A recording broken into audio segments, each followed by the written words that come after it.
Hello guys, तो आज की मैं इस वीडियो में क्लास 9th की सोशल साइंस की weekly practice sheet number 4 competency test जो कि हमारे 30 अगस्त के एग्ज़ाम में आने वाला है, इस शीट को हम लोग सॉल्व करेंगे। तो ये वीकली प्रैक्टिस शीट नंबर 4 है।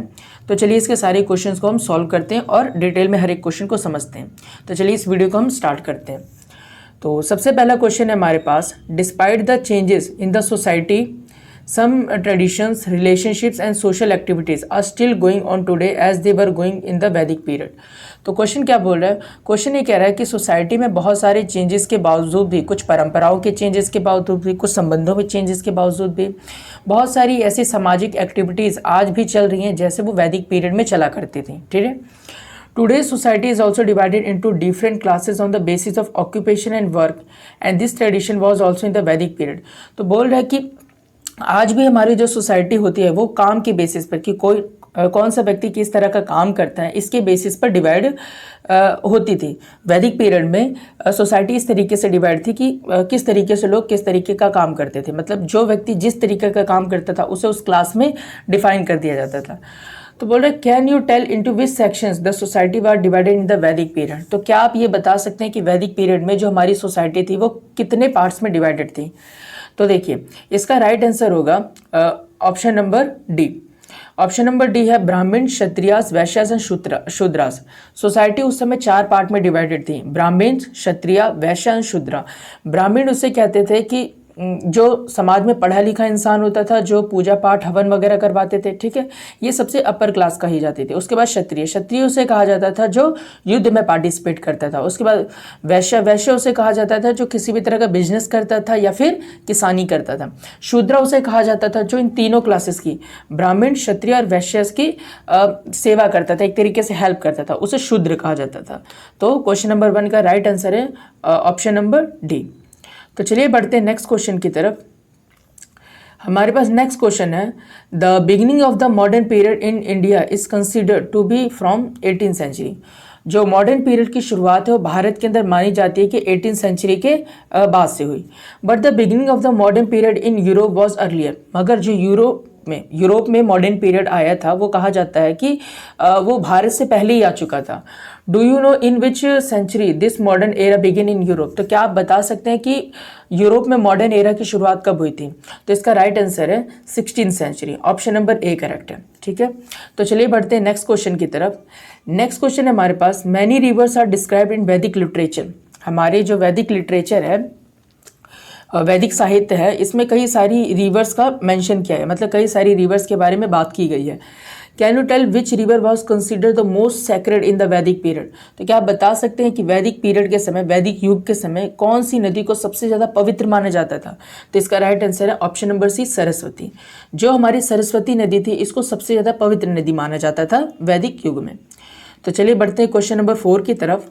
क्वेश्चन नंबर 4 है हमारे पास, the approximate period of the Vedic period was from 1500 AD to 500 BC। तो कहा जाता है कि जो वैदिक युग का समय है उसे 1500 AD से लेकर 500 BC, सॉरी यहाँ पे 1500 AD नहीं, यहाँ पे 1500 BC आना था। 1500 BC से लेकर 500 BC तक का माना जाता है, यानी कि लगभग 1000 साल का समय जो है वो माना जाता है कि वैदिक युग का था। Can you tell into how many main division historians are divided the Vedic period. तो बोले क्या आप ये बता सकते हैं वैदिक युग को इतिहासकारों ने किन पार्ट्स में डिवाइड किया गया था, कितने पार्ट्स में डिवाइड किया था? तो इसका राइट आंसर है 2 पार्ट्स में। देखिए जो हमारे पास 1500 BC से लेकर सन 1500 BC से लेकर 1000 BC तक का जो समय था इसको कहा जाता है ये अर्ली वैदिक पीरियड है। मतलब अर्ली वैदिक पीरियड मतलब कि वैदिक पीरियड की एक तरीके से शुरुआत इसे मानी जाती थी। ठीक है, उसके बाद 1000 BC से लेकर लगभग 500 BC तक का जो समय है इसको माना जाता है ये था लेटर वैदिक पीरियड है। मतलब कि वैदिक पीरियड की ये, मतलब कि अर्ली वैदिक पीरियड के बाद का समय है। अर्ली वैदिक पीरियड माना जाता था 1500 BC से लेकर 1000 BC, और 1000 BC से लेकर 500 BC तक का जो समय है, ठीक है, वो माना जाता था लेटर वैदिक पीरियड है।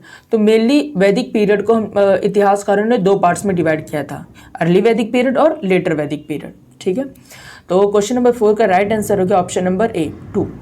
तो चलिए अब बढ़ते हैं क्वेश्चन नंबर 5 की तरफ।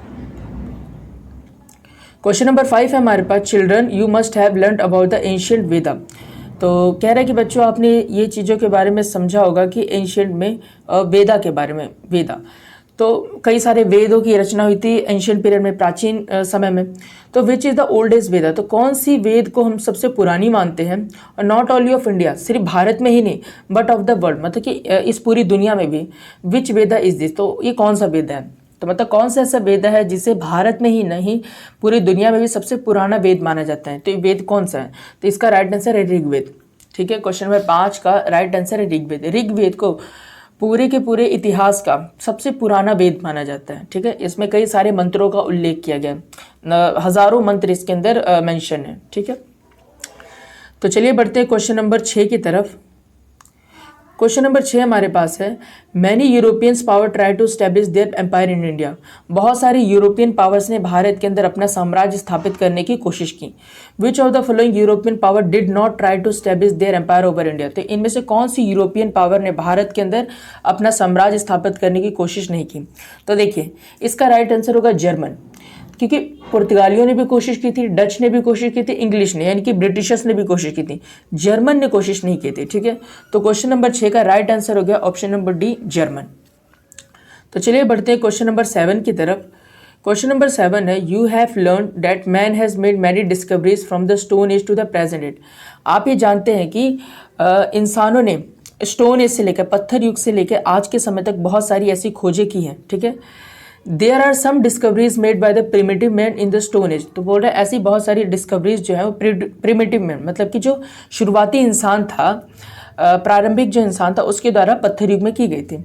विच are providing to be beneficial even for today's man, जो कि आज के समय में भी काफ़ी ज़्यादा हमारे लिए उपयोगी है। ठीक है, choose the correct one from the following option, तो इनमें से सही ऑप्शन चूज कीजिए। ठीक है, कि जो वैदिक पुराने समय का जो पत्थर युग का जो इंसान था किस चीज़ की उसने खोज की थी, तो इन्वेंशन ऑफ व्हील हाँ की थी, पहिए की खोज की थी, इन्वेंशन ऑफ फायर इसकी भी खोज की थी, इन्वेंशन ऑफ वेपन्स इसकी भी कुछ खोजें की थी, ऑल ऑफ दिस। तो राइट आंसर हो जाएगा all of this. Question number 7 का राइट आंसर है ऑल ऑफ दिस, क्योंकि इन सारी चीज़ों की खोज जो शुरुआती इंसान था उसने की थी। तो चलिए बढ़ते हैं नेक्स्ट क्वेश्चन की तरफ। नेक्स्ट क्वेश्चन है हमारे पास, the period from the 8th century to the 18th century in India is called the medieval age. तो भारत में 8th सेंचुरी से लेकर 18th सेंचुरी तक का जो पीरियड होता है इसको बोलते हैं मिडिवल एज। देखिए जब बोलते हैं 8th सेंचुरी, ठीक है, इसका मतलब क्या चीज़ होता है, 8th सेंचुरी का मतलब होता है 8 के आगे लगा दो 00 800 और इससे 100 साल पीछे चले जाओ 700, यानी कि 701 से लेकर 800 तक का समय, इसको हम बोलते हैं 8th सेंचुरी। ठीक है, 18th सेंचुरी का मतलब क्या है, 18th सेंचुरी का मतलब है 18 के आगे लगा दो 20 1800 और इससे 100 साल पीछे चले जाओ, यानी कि 1701। तो 1701 से लेकर 1800 तक का, इसको हम बोलते हैं 8th सेंचुरी। तो क्वेश्चन में क्या पूछ रहा है, क्वेश्चन में पूछ रहा है कि 8th सेंचुरी से लेकर 18th सेंचुरी तक का जो पीरियड है, 8th सेंचुरी से लेकर 18th सेंचुरी तक का जो पीरियड है इसे कहा जाता है मिडिवल एज है, मतलब कि मध्यकालीन युग का समय है। During this period there was a century during which many changes to place in society. बोल रहे इस समय समाज के अंदर बहुत सारी चेंजेस देखने को मिले थे, पॉलिटिक्स में चेंजेस को देखने को मिले थे, हम पूरी इकोनॉमिक्स यानी अर्थव्यवस्था में चेंजेस देखने को मिलते थे, कल्चर में, रिलीजन में। तो बड़ा it was considered the century of change, और इस युग को कहा जाता था कि ये चेंज का युग है। ठीक है, चेंज की सदी है। Can you tell what century it was, तो आप बता सकते हो कौन सी सेंचुरी वो थी, 18th सेंचुरी थी, 16th थी, 8th थी या 12th थी। तो देखिए 18th सेंचुरी थी वो। क्वेश्चन नंबर 8 का आंसर है 18th सेंचुरी, क्योंकि 18th सेंचुरी जो थी वो ऐसा समय था जब मुगल सल्तनत का पतन का युग था। ठीक है, मतलब कि मुगल साम्राज्य जो था वो डाउनफॉल में जाने लग गया था, और साथ साथ में ब्रिटिशर्स की जो पावर थी भारत में मजबूती पकड़ने लग गई थी। ठीक है, तो ब्रिटिशर्स का और मुगल्स का दोनों मिला के जो समय था इसमें काफ़ी ज़्यादा चेंजेस आए थे। तो क्वेश्चन नंबर 8 का राइट आंसर हो गया ऑप्शन नंबर ए, 18th सेंचुरी। तो चलिए बढ़ते हैं 9th क्वेश्चन की तरफ।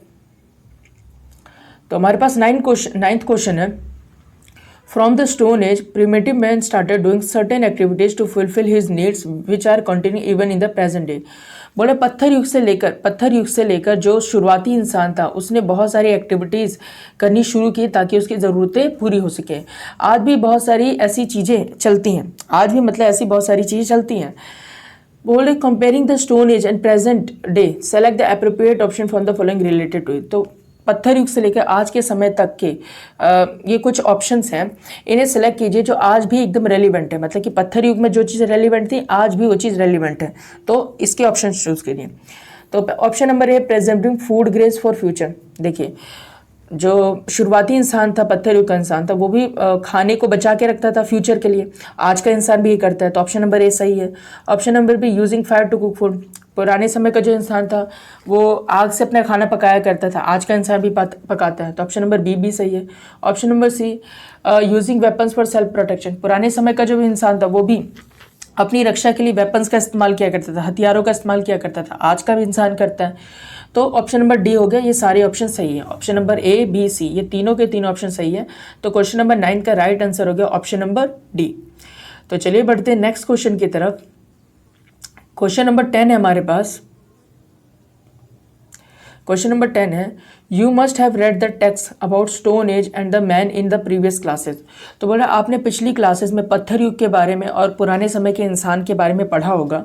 बेस्ड ऑन द इन्फॉर्मेशन, जानकारी के अनुसार, जितनी भी जानकारी मिली उसके अनुसार, select the appropriate statement from the following of primitive man. तो जो शुरुआती इंसान था, यानी कि एक तरीके से आदि मानव जो इंसान था, इनमें से कौन सी बातें उसके संदर्भ में सही है। तो पहला ऑप्शन है, primitive man use to make images, जो शुरुआती इंसान था वो चित्र बनाया करता था।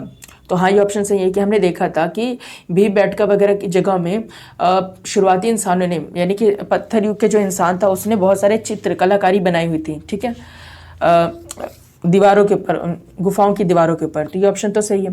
ही यूज ऑर्नामेंट्स फॉर एडोरमेंट, वो गहने वगैरह कुछ तैयार किया करता था, ठीक है, हाँ, तो ये भी ऑप्शन सही है। तीसरा, animal skins, tree leaves and barks were used to cover the body, जानवरों की बॉडी, पत्तियों का इस्तेमाल और पेड़ों की जो छालों का इस्तेमाल किया जाता था बॉडी को कवर करने के लिए।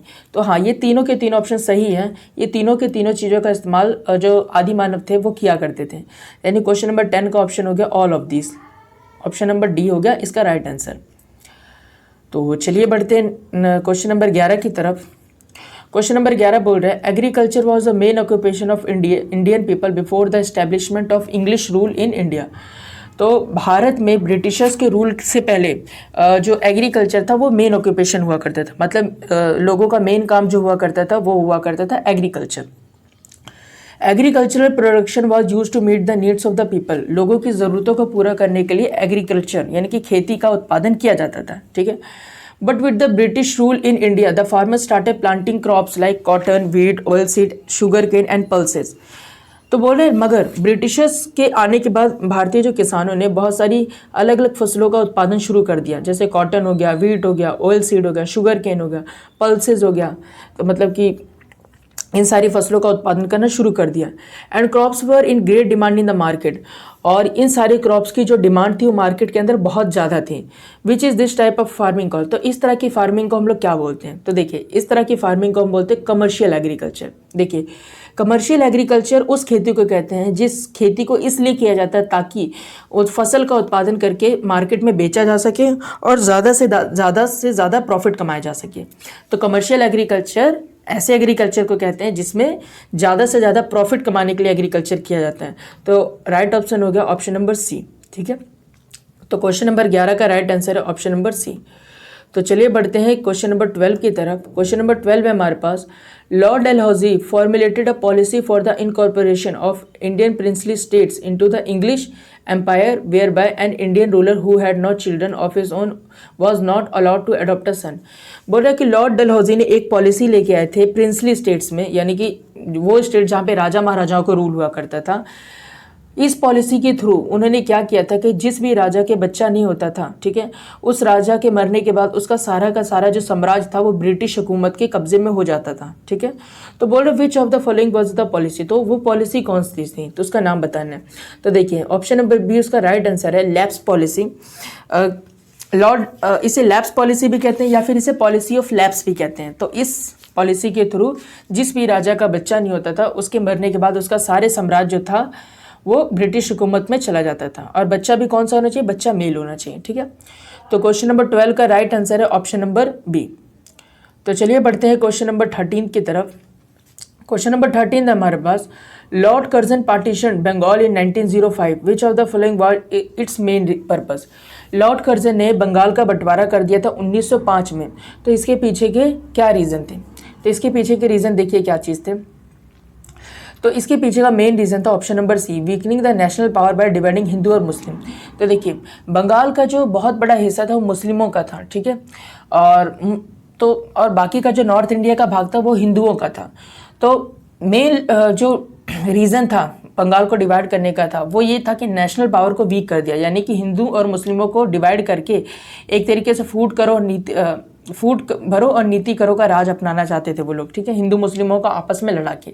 तो क्वेश्चन नंबर 13 का राइट ऑप्शन है ऑप्शन नंबर सी, ठीक है। तो चलिए बढ़ते हैं नेक्स्ट क्वेश्चन की तरफ। नेक्स्ट क्वेश्चन है question number 14। In Uttar Pradesh, Punjab and some areas of central India, Uttar Pradesh, Punjab और कुछ सेंट्रल इंडिया में special system of taxation was introduce by the Britishers. तो ब्रिटिशर्स के द्वारा एक टैक्स का सिस्टम लेके आया गया था। This arrangement included the entire community of the village. तो इसमें सारी की सारी जो विलेज की कम्युनिटी थी, सभी विलेज के जो लोग थे वो टैक्स पे किया करते थे। According to arrangement it was the responsibility of the entire community to pay the rent to the government. तो इस पॉलिसी के थ्रू, इस नियम के थ्रू, इस टैक्स सिस्टम के थ्रू सारी के सारी जो कम्युनिटी थी, मतलब कि गांव के जितने भी लोग थे, इनकी पूरी जिम्मेदारी थी कि सरकार को टैक्स पे करें। कौन सी सरकार को? ब्रिटिश सरकार को। This arrangement was done for a long time. ये अरेंजमेंट बहुत लंबे समय तक फॉलो किया गया था। What arrangement was this? तो इसको क्या कहा जाता था? तो देखिए, इसको कहते थे महलवारी सिस्टम। महलवारी के सिस्टम के अकॉर्डिंग हुआ क्या करता था कि पूरे के पूरा गांव जो होता था उसकी जिम्मेवारी होती थी कि जितना भी खेती पर टैक्स लगा है वो सारा का सारा टैक्स जो है वो ब्रिटिश सरकार को पे करें, ठीक है। और परमानेंट सेटलमेंट में क्या होता था? परमानेंट सेटलमेंट में एक गांव का जो जमींदार होता था उसकी ड्यूटी रहती थी कि गांव वाले से सभी से टैक्स इकट्ठा करें, ठीक है, जितना ब्रिटिशर्स ने टैक्स लगाया, और वो टैक्स इकट्ठा करने के बाद वो ब्रिटिशर्स को दे दें। अगर जमींदार पे नहीं कर पाता था तो जमींदार की जमींदारी छीन ली जाती थी, ठीक है। तो ये चीज़ था परमानेंट सेटलमेंट। तो क्वेश्चन नंबर 14 का राइट आंसर हो गया ऑप्शन नंबर ए, महलवारी सिस्टम, ठीक है। तो नेक्स्ट बढ़ते हैं क्वेश्चन नंबर 15 की तरफ। क्वेश्चन नंबर 15 है, dear student, the Supreme Court in India was established by the Regulating Act of 1773 AD। Can you tell what city was founded in? तो बोल रहे हैं कि आप जानते होंगे कि सुप्रीम कोर्ट की स्थापना हुई थी 1773 में रेगुलेटिंग एक्ट के थ्रू, ठीक है। मतलब रेगुलेटिंग एक्ट एक नियम था, इसके थ्रू एक कानून था, इसके थ्रू हुई थी। Can you tell what city was founded in? तो पहला जो सुप्रीम कोर्ट था वो कौन से सिटी में स्थापित किया गया था? तो इसका राइट आंसर है कलकत्ता। कलकत्ता में पहला सुप्रीम कोर्ट स्थापित किया गया था। तो क्वेश्चन नंबर 15 का राइट आंसर है ऑप्शन नंबर बी। तो इसी के साथ हमारे सारे के सारे क्वेश्चंस कवर हो गए हैं। तो अगले वीडियो हम प्रैक्टिस शीट नंबर 4 के साथ मिलेंगे। सॉरी, ये प्रैक्टिस शीट नंबर 4 ही थी। तो आने वाले समय में कॉम्पिटेंसी टेस्ट के जितने भी वर्कशीट होंगे उन सबको हम सॉल्व करेंगे। अगर आपको किसी भी तरह का डाउट हो या किसी भी तरह की क्वेरी हो तो आप कमेंट सेक्शन में बता सकते हैं। तो इसी के साथ मिलते हैं नेक्स्ट वीडियो में। तब तक के लिए थैंक यू वेरी मच।